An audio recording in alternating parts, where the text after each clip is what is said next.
How to make PDF under 300 KB. As you can see, I have this PDF which is 1.85 MB.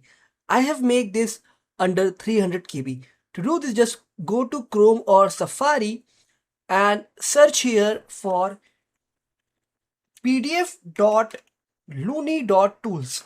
Search it. You will see this website. Click on this three line. Click on PDF to KB. Scroll down. Click on choose files.